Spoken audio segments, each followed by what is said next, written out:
అంజీ, సృష్టిలో అత్యుత్తమమైన మానవ జన్మను పొందడమే మహాపుణ్యం. ఆ పుణ్యాన్ని పదింతలు పెంచుకునే మార్గమే ధర్మం. ధర్మాన్ని రక్షించు, అది నీకు రక్షణ ఇస్తుంది.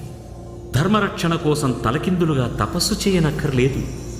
మనిషి మనిషిగా స్వచ్ఛంగా బతికితే చాలు. తన జీవితంలో తాను చేయగలిగిన ఏ చిన్న మంచి పనైనా ధర్మాన్ని రక్షించడమే అవుతుందని గ్రహిస్తే చాలు. అలాంటి ధర్మరక్షణ కార్యాన్ని మానవ రూపంలో ఆచరించి చూపిన సద్గుణాల పరిపూర్ణత్వమే శ్రీరామతత్వం. ఆ రామతత్వానికి దాసోహమని సేవించడమే ఆంజనేయ తత్వం.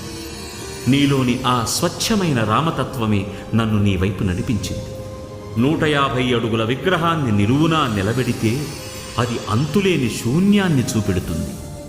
అదే నిడివిని నీటికి అడ్డంగా ఆనకట్టగా నిర్మిస్తే అది నీ తోటి మనుషుల ప్రాణాలు కాపాడే